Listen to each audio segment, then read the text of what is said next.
Welcome back. We're still on the pulse with me, Aisha Ibrahim. Now, Nigerian traders in Ghana have reiterated their calls on the president to intervene in the ongoing impasse between them and their Ghanaian counterparts. According to them, the president, Nana Akufo-Addo, must harmonize the GIPC Act that prohibits foreigners from engaging in retail trading in the country with the ECOWAS protocols.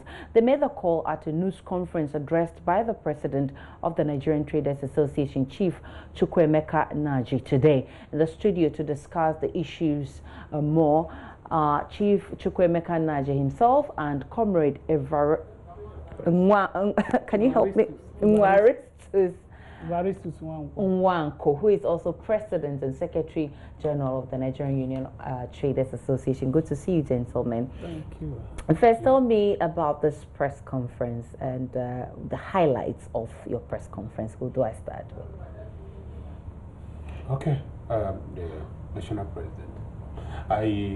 We decided to let everybody hear our voice once again because of the threats upon trade that came from NUTA, the Ghana Union of Traders Association. And last week, if you remember, it was on news everywhere that NUTA have given government 1 week ultimatum to move the traders out of the market, or I don't know what they want to say they are going to do. But then we heard someone saying that blood will flow. And we thought it wise to call upon the President of the land, His Excellency Nana Akufo-Addo, to intervene in such a matter because it's very serious. The blood that will flow most of the time is Nigerians that they always go and beat. When they call foreigners, it's Nigeria shop, they always go and close. And we will not want to sit down until somebody is dead and we now asking why, who killed him and what killed him. So we are calling on government to intervene in this matter as a matter of urgency.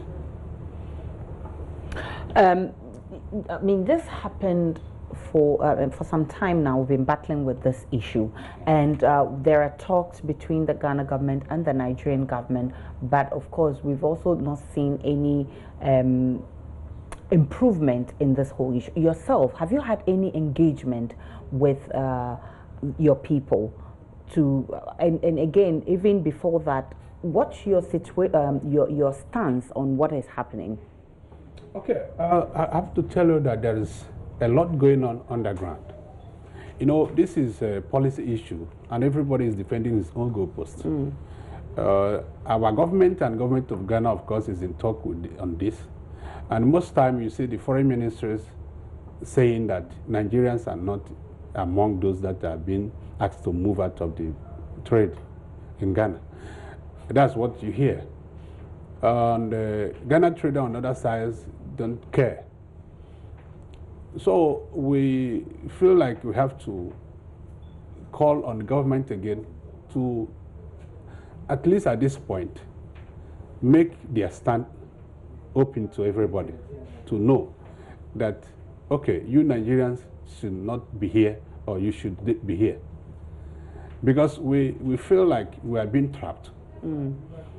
ECOWAS protocol gives us this opportunity to trade like the citizen of the host country, every member of ECOWAS state. You can go to Nigeria, Ghanaians are building in all manner of businesses, no restriction. Why do we have to come here and have restriction?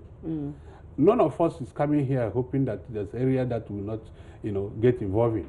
Because Ghanaians, from hawking on the street, opening a salon, to trading in all manner of wares, and so on. Why should we come to Ghana and tell us that Nigeria should not be opening a salon, should not trade in retail business, should not hawk in the street? I think there is a kind of setup here, and ECOWAS should come to our aid in a way of making Ghana to openly state that, yes, we have signed this protocol and we are responsible for whatever the outcome is, and we're not going back. Or otherwise, the other way around, that, okay, we have signed it, but we don't want you to go this way. And our own citizens in your country, you're not being bound with this threat. You can do, you can do the same thing what we are doing to your own citizens in our country, to our own citizens that is in your country. That is to prohibit them from going into other businesses that a foreigner, per se, in quote, will not go engage into, which Ghanaians are doing, of course, in Nigeria. Many of them say what has triggered this recent one is the closure of the Nigerian border to other the Benin and other countries, and the Ghanaian trader, for instance, has felt the pinch, and the issue has been whether the Nigerian government is abiding by the ECOWAS protocol, the same protocol you want to be covered by. What's your stance on what is actually happening in your country? Your country's government has closed its borders to everyone, and traders, including Ghanaians, are feeling the pinch. Okay, thank you very much. The closure of Nigerian border, the other day I came here, I say it is hinged on national security, which is in some cases supersede every other thing, because you must have security before you talk about economy or any other thing. Now, ECOWAS have intervened on that note. And Nigerian government, they are having series of meetings with Ghana. They have had some meeting with Ghanaian authority. Today there is a meeting going on between Nigeria, Niger, and Benin. They have been having that tripartite meeting. Now, what is going on is that when people say Nigeria is breaking ECOWAS protocol and all whatever, NUTA has no moral right to even talk about Nigeria closing their border. Because they started this since 2007. That time, Nigeria did not close their border. We don't have Boko Haram there. We did not have the terrorists terrorizing Nigerians that time. And right now, they are now saying, oh, it's because of the border. I think that is afterthought.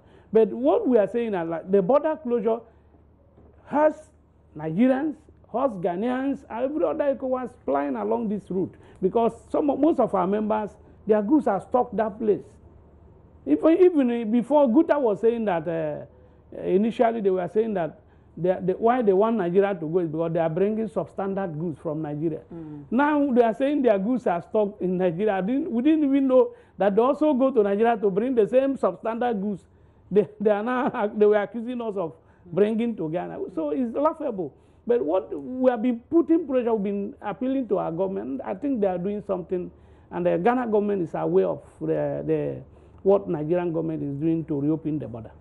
But on your issue, have you had any engagement with government so far on this matter? And what has been the response? Government of Ghana? Government of Ghana. Yes, or has your commission engaged government on this? Several times in the past, we've met with the former trade minister, we met with deputy trade minister, we've met every manner of government officials on this very matter.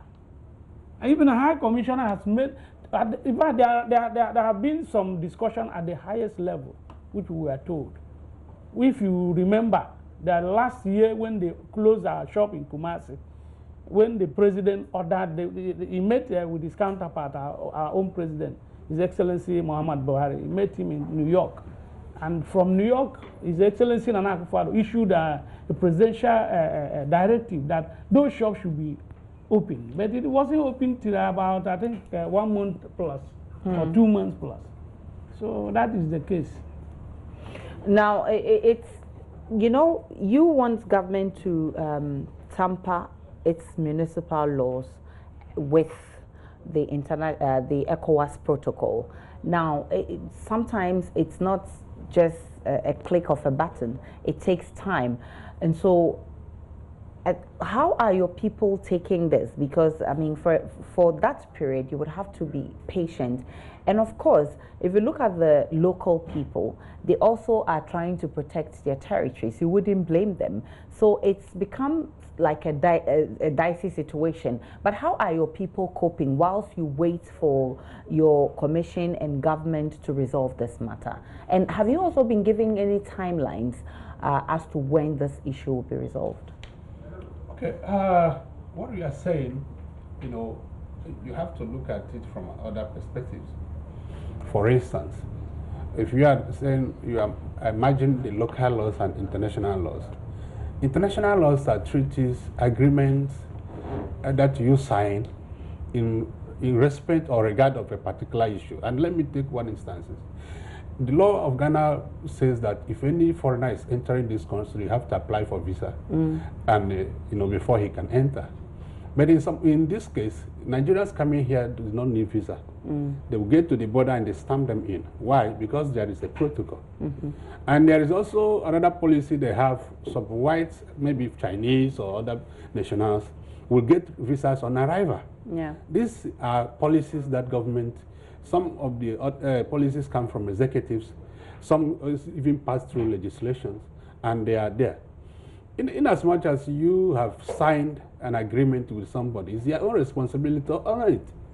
Therefore, I'm not seeing it any difficulty in Ghanaians, kind of relaxing this GIPC law 865, 27, 28 for Nigerians, because they have entered into agreement with Nigerians that they are ECOWAS citizens.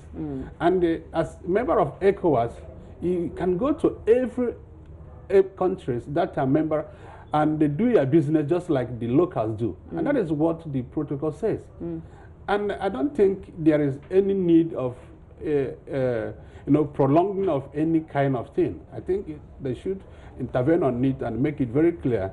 And for wait, they are already waiting. And we have suffered for over 20 years. Though I can tell you it's now that we took this dimension of calling on government in the out.